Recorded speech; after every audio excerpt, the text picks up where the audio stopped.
Bonjour à tous, j'espère que vous avez la forme. Comme toutes les grosses licences, Star Wars a créé sans le vouloir des enfants de lui-même en version discutable, qu'on pourrait qualifier de plagiat bas de gamme, notamment pour surfer sur la popularité de la licence. C'est une chose d'ailleurs qui se fait très souvent, notamment avec des gros films. Je pense que vous avez tous vu le fameux Titanic 2, Transmorphers, The Terminator ou même Avengers Grimm. Ne soyez pas timides, voyons. Star Wars, quant à lui, a eu d'innombrables plagiats en film, mais aujourd'hui, j'ai envie de vous parler d'une série de comics qui ne se cache absolument pas de copier l'univers Star Wars. Je vous présente Steam Wars, qu'on peut traduire dans notre belle langue par la guerre vapeur ou la guerre des vapeurs, etc. Bon, là seulement en vous montrant la couverture de l'œuvre, je suis sûr que vous arrivez facilement à reconnaître les personnages par rapport à une certaine affiche d'un certain film sorti en 77. Alors, c'est quoi Steam Wars? L'histoire nous plonge tout d'abord dans un univers dit steampunk, un genre qui tire son inspiration de l'époque victorienne en mélangeant technologie et machine à vapeur. En gros, c'est une uchronie où l'électricité a été remplacée par la vapeur et le monde évolue grâce à elle. Bon, je vous laisse aller voir une définition plus précise concernant ce genre. C'est l'inverse total du genre cyberpunk pour ceux qui s'y connaissent. Donc, l'histoire de base de Steam Wars. Attention,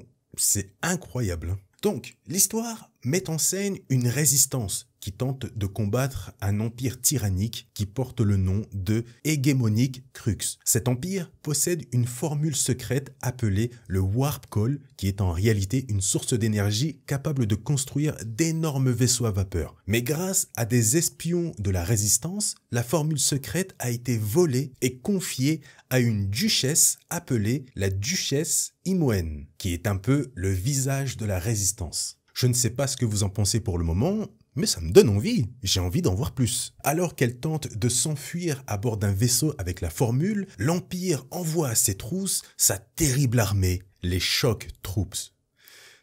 J'espère que je ne suis pas le seul à être hypé par la suite. La tension monte sévèrement. Pendant que la résistance combat les troops, la duchesse fait la connaissance du pilote du vaisseau qui doit l'évacuer, un certain Ansel Law, et son compagnon, un ours appelé Smokey. Nous faisons aussi la connaissance d'un droïde un peu gentleman, un peu trash talker, on l'appelle Kliss. Mais alors qu'ils parviennent à s'échapper, le dirigeant de l'Empire fait son apparition, le grand et l'unique Lord Baron, qui a pour seul objectif de chasser les résistants. D'ailleurs, le Lord Baron est assez particulier puisqu'il a la possibilité d'utiliser des pouvoirs mystiques seulement à l'aide de ses yeux. Et il en fait la démonstration sur l'un des résistants capturés. Je pense qu'on est face à un mec très dangereux. De leur côté, Anne et Leia, la duchesse Imoen et Ansel Law, accompagnés de Smokey, s'écrasent plus loin sur la planète et sont poursuivis par les Shock Troops. Et alors que la duchesse est encerclée, un jeune homme blond vient à son secours. Et grâce à son épée électrique, il réussit à éliminer les Shock Troops. Ce beau blond se prénomme Beauregard Beau Baron. Il se décrit comme étant le dernier membre d'un ordre disparu appelé le Quantum Dragoons. Il a la possibilité d'utiliser des pouvoirs mystiques comme le Lord Baron. Et si vous avez fait gaffe, Beauregard porte le nom de famille Baron. Et ça, pour la simple et bonne raison, attention spoiler, ça c'est quand même incroyable, c'est le fils du Lord Baron, dirigeant de l'Empire Hégémonique Crux. Oh là là là là. On va avancer un peu dans l'histoire. On y découvre par la suite d'autres personnages, comme le père de la duchesse, le duc Xenobia, qui dirige la résistance, mais aussi le général Teft, avec sa sublime armure verte. Alors que le groupe se cache dans une base, l'Empire les attaque avec à leur tête le seigneur Vad Baron et son épée électrique rouge. Et pour faire gagner du temps pour que ses amis puissent s'enfuir, Beauregard affronte son père, le Lord Baron, dans un combat épique et rempli d'émotions où on apprend notamment que la mère de Beauregard, et donc la femme du Lord Baron, a été tuée par ce dernier parce qu'elle était responsable de la création de la résistance. Incroyable. Le combat se termine malheureusement sur la victoire du Baron et l'emprisonnement de Beauregard et ses amis. Mais à la fin, on apprend que la duchesse est capable, comme Beauregard et le baron, d'utiliser le fameux pouvoir mystique avec lequel elle tue le Lord Baron. En réalité, l'histoire a mis en avant l'hypothèse que la duchesse serait en réalité la demi-sœur de Beauregard. Fin de l'histoire. Quelle histoire, mes aïeux! Quelle histoire! Ça, au cinéma, ça fonctionnerait du feu de Dieu. J'ai fait en sorte de vulgariser certaines choses, mais je pense qu'on n'a absolument pas réellement besoin d'en savoir plus pour voir une petite ressemblance avec, je sais pas, l'épisode 4, Un Nouvel Espoir, et l'épisode 5, l'Empire contre-attaque. Mais Steam Wars reprend vraiment les grosses figures de Star Wars. La duchesse et Leia, Beauregard et Luke, Lord Baron et Vador, un lien de parenté entre les deux, le vol de la formule par la duchesse qui reprend complètement le vol des plans de l'étoile de la mort par les espions de l'équipe Rogue One. Bien sûr, on a le fameux ordre des Quantum Dragoons qui reprend sans problème l'ordre Jedi, les rapières électriques qui font très sabre laser, Han Solo, Boba Fett, Bail Organa, etc. Et surtout, le plus important, Smokey. Vous l'avez compris, Steam Wars est un énorme plagiat de Star Wars qui ne se cache d'ailleurs pas de reprendre les concepts de Star Wars en justifiant le tout comme une parodie de Star Wars. Ce que j'aurais compris, s'il n'y avait eu que cette mini-série. Il y en a eu d'autres. Et surtout, malgré toutes ces ressemblances, Steam Wars possède un peu d'originalité, comme le fait que le père de la duchesse travaille en réalité avec l'Empire, que l'énergie principale dans ce lore, c'est la vapeur, que la femme du Lord Baron soit la créatrice de la résistance. Quoique, dans Star Wars, Padmé a participé aux premières lueurs de ce que deviendra l'Alliance Rebelle. Bon ok, ça ressemble beaucoup à Star Wars. Par contre, malgré tout, il faut reconnaître une chose avec cette parodie / plagiat, le design du Lord Baron et des Shock Troops sont vraiment très très cool. Et je suis sérieux quand je dis ça, hein. J'aime vraiment leur design. Bon bref, là vous me dites maintenant, c'est tout?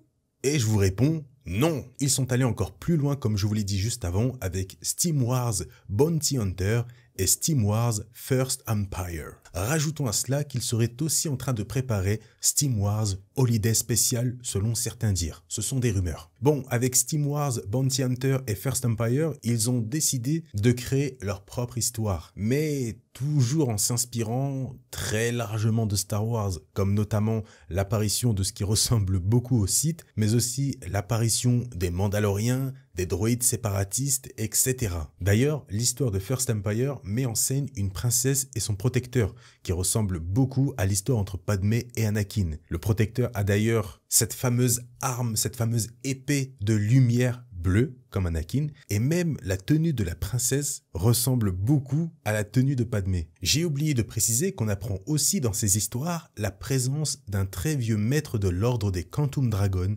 appelé Maître Yodel. Bon, pour être honnête et pour avoir lu les 3 histoires, c'est très très mauvais en termes d'histoire et de personnages. Mais j'ai tout de même apprécié les petits moments entre la princesse et le protecteur, notamment parce qu'il y a un écho plutôt cool à Anakin et Padmé. Et il faut aussi reconnaître une autre chose importante, parce que même si c'est un plagiat, il y a un certain travail visuel derrière. Les dessins de certaines histoires sont vraiment agréables, notamment encore une fois l'histoire avec le protecteur et la princesse, et une autre histoire dans un désert où un gars affronte une sorte de TBTT et ensuite affronte une sorte de Sith. Et surtout, les couvertures, elles, sont vraiment sublimes et en même temps pas très inspirées. On va faire un jeu. Je vous montre des images et vous essayez de deviner rapidement si c'est du Star Wars ou du Steam Wars. Première image, Star Wars ou Steam Wars. Deuxième image, Star Wars ou Steam Wars.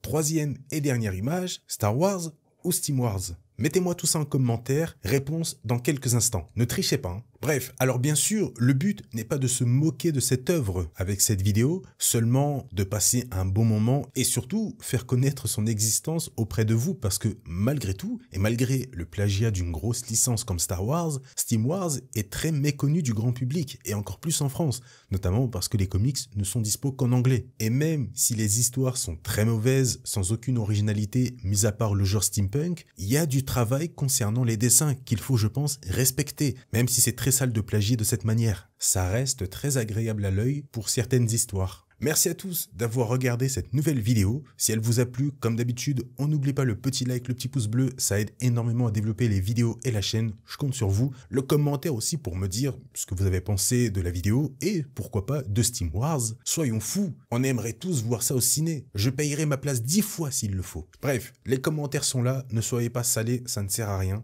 On est là pour passer un bon moment. Les réponses concernant les images, eh bien, les 3 images, c'est du Steam Wars. C'est vous dire à quel point ils sont forts d'une certaine manière. Passez une très bonne journée ou une très bonne soirée. Prenez soin de vous et à la prochaine.